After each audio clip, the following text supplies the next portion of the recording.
লোকে বলে hand of god, তবে সেই হ্যান্ড অফ গডের দিনই অসাধারণ এক গোল করেন ডিয়েগো ম্যারাডোনা।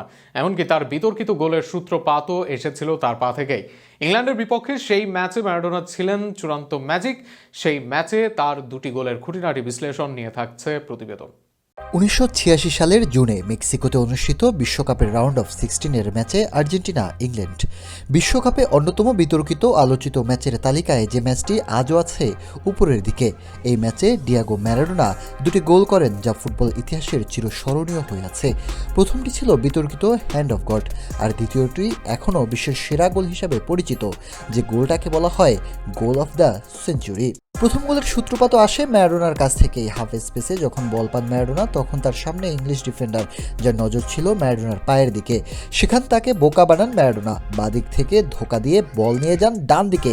এরপর কিছুক্ষণ স্পেস পান ম্যারাডোনা, কিন্তু সেটাও বেশিক্ষণ নয়, কেননা বিবক্সের সামনে শট ব্লক করতে দাঁড়ানো খেলোয়াড়টা প্রেস করতে ছুটে আসেন ম্যারাডোনার দিকে। অনেকটা এক বনাম চার সিচুয়েশনে পড়ে যান এই আর্জেন্টাইন। এরপর মনে হচ্ছিল মাঝখান থেকে থ্রু পাস দিতে পারেন ম্যারাডোনা, কেননা বাম দিকে দুজন আর্জেন্টিনার খেলোয়াড় তৈরি রান নেওয়ার জন্য। বাম দিকে পাস বাড়িয়ে ডিফেন্ডারদের মনোযোগ নষ্ট করেন, এরপর ঢুকে যান বক্সে। এরপরের অ্যাকশনে অবাক হন ইংলিশ গোলরক্ষক শিলটনও। ম্যারাডোনা বক্সের মধ্যে সঠিক পজিশন ছিলেন, লং পাস আসার মুহূর্তে লাফ দিয়ে হাত ব্যবহার করে বলকে নিয়ন্ত্রণ করেন।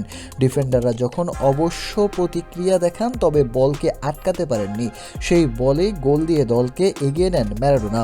তবে তার দ্বিতীয় গোল ছিল পুরো শৈল্পিক বিপ্লব। এবার মাঝমাঠ থেকে বল পান ম্যারাডোনা। প্রথমে একজন তাকে প্রেসের চেষ্টা করে, তবে কুইক টার্নে প্রেস রেজিস্ট করেন ম্যারাডোনা। এরপর আরও একজন ট্যাকলের চেষ্টা করেও ব্যর্থ হন ম্যারাডোনার কাছে। দুজনকে কাটিয়ে উইংয়ে স্পেস তৈরি করেন। এবার নেন স্বভাব সুলভ রান। ইংলিশ নাম্বার 9 পা বাড়িয়ে ট্যাকেলের চেষ্টা করেন, তাকে বাঁ দিক থেকে কাটিয়ে নেন ম্যারাডোনা। সেখান তাকে বক্সের দিকে যেতে থাকেন তিনি। এরপর আরও এক ডিফেন্ডার ট্যাকেলের চেষ্টা করেন, এবার তাকে ডান দিক থেকে পরাস্ত করেন ম্যারাডোনা। সেখান থেকেও একজন স্লাইড দিয়ে তাকে থামানোর চেষ্টা করেন, তবে তাতেও হন ব্যর্থ। এতজন খেলোয়াড়কে পরাস্ত করেই ম্যারাডোনা বল জড়ান জালে। সেই মাঝমাঠ থেকে বল এনে যে গোলটাকে আজও বলা হয় গোল অফ দ্য সেঞ্চুরি নামে। 1986 সালে ইংল্যান্ড আর্জেন্টিনা ম্যাচটি শুধু একটি রাউন্ড অফ 16-এর খেলা নয়, এটি ম্যারাডোনার দক্ষতার, সৃজনশীলতা এবং ম্যাচের প্রথম প্রভাব প্রদর্শনের এক চিরন্তন উদাহরণ, যে কারণে 40 বছর পরেও সেও এই দুই গোল মনোমুগ্ধ হয় দর্শকরা।